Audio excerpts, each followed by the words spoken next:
Cheri, you've relived all this all your life. You've relived this since Christina died. I don't doubt that there's some nights you can't go to sleep because of what happened. You see, I know what happened. I'm not sure exactly how it happened, but I know that you caused her to stop breathing. Now, you either did it in a really hurtful way, or it was done in a way that she didn't feel any pain. And there's lots of things to attribute this to.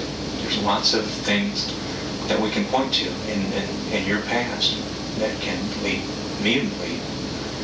In fact, I already believe that all these things occurred in your life and ultimately caused the death of Christina. But we need to talk about it. You need to be honest with me. You need to be honest with yourself. Now, tell me what happened.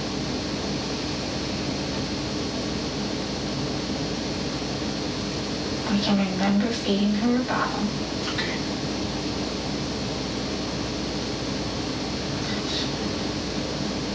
Was it a plastic bottle? Yeah, it was an empty plastic. It's always a plastic bottle. And it was around that time that, I guess after Holly died and we came home, and we tried to have another baby, and we had another, we found out we was going to have another one. And all of the frustration and the anger we got from everybody because we were doing something terrible. What, having a baby too soon? Is that what? No, not having one too soon, but having one at all. Having one at all? Having another one at all, but we shouldn't have had anymore. Okay. And nobody wanted me to work.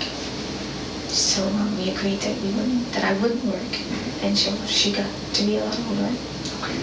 Which was, we had set kind of between me and myself, Tim and myself, we had set a 6 months period. As, if everything's fine by the time she's 6 months, then you go ahead and leave work. And, you were feeding her a bottle? Yeah. And then what happened? I put her down in the crib. Something happened before you put her down in the crib? No. Did you squeeze the bottle too hard? No. And accidentally force some of the formula into her lungs? Mm-hmm. What happened then? I put her back down in the crib. Yeah. And she started crying, so I picked her back up and we went and sat back in the living room for a while. And I just kept thinking about, everybody kept telling us how cute she was and how pretty she was, and that if we didn't watch out, that the boys would be after her and things like that. Yeah. And I didn't want her hurt. Well, I don't think you did hurt her. I didn't want her to go through what I went through. Okay. And I can remember holding her and telling her how much I loved her. And I knew that I could cause her to go to a better place than she was going to grow up here. Okay, that's true. Because she was a very beautiful little girl. And they kept telling me that the whole family and everybody you seen was something was going to happen to her because she's so pretty, and I was so scared. Okay. So all I did was just put my hand over her nose until she stopped breathing. Okay. Well, she didn't feel any pain then. How long did you have to hold your hand over her nose? Do you remember? You don't remember? How do you know she stopped breathing? Because she was close enough to me because I was holding her. Okay. What happened then? I just held her for a while. Just held her for a little while? Okay. You think that she left this world knowing that somebody loved her? I hope so. No, I think she did. And I know that's the reason that I'm trying to get the help I am now. And we have become good Christian people that we can go to church, and so I can see her again. Yeah, okay. But after I held her, I just laid her down and think. Okay. How was that? Because apparently he was only gone 5 minutes or so. It wasn't good enough. Then what happened? Then that's when he tried to resuscitate her. And then he called the lights on. Nicholas had a similar problem, didn't he? No. I remember reading some stuff about Nicholas. He had some of the same symptoms. I mean, the only thing that I do know about Nicholas is that... Now, Nicholas didn't die. Okay, what I think happened is that the same sort of thing happened with Christina, but I think maybe you changed your mind. Is that possible? We never doing anything to Nicholas. All I can remember is that we were complaining all day, and we'd even talked to the doctors about the grunting that he'd had all day. And, yeah. And were the doctors maybe not paying close enough attention to it? What they wasn't paying attention to was the fact that we brought him home and newborns sleep all the time, or they take the bottle and they go back to sleep, and he wasn't doing that. He was just not happy. He's like, we couldn't do anything to make him happy. And we tried, we kept telling them that something's not right, and it just wasn't listening. Well, I can understand that. I can also understand that you may have wanted the doctors to take a closer look at him. Because after all the kids we've had, we knew. Wouldn't it be nice then to, I wish sometimes that I could force doctors to pay a little bit closer attention to my children.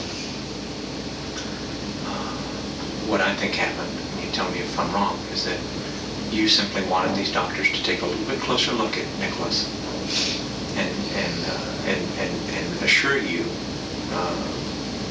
that he didn't have any real problems. I think what happened is that you caused Nicholas to have some of the same symptoms by him almost dying, and thereby force the doctors to put him in intensive care and take a real close look at what his real problems are. Is that possible?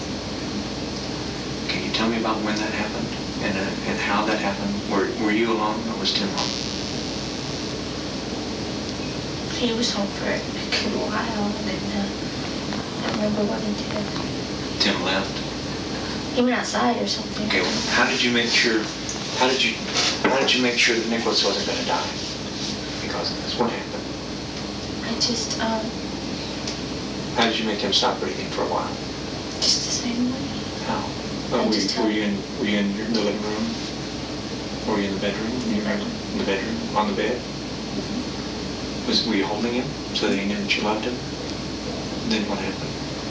And I just put my hand over his nose just for a little bit. Did you squeeze his nose? Is that what caused the bleeding, perhaps? I don't know. You don't know. Did you squeeze his nose? And you'd have to hold his mouth closed then too, is that right? So what happened then? How did you know he... And I just for a little bit, just until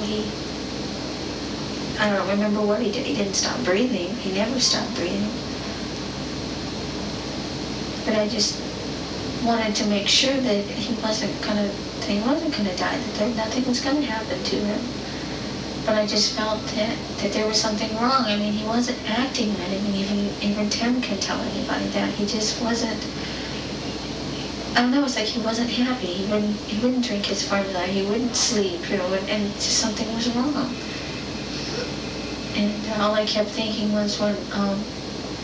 What, the doctors weren't looking at him close enough? It's like they wasn't paying any attention. And even when I was in the labor room, I can remember him telling me that his heart rate had dropped at the time, and I had to lay in a different position.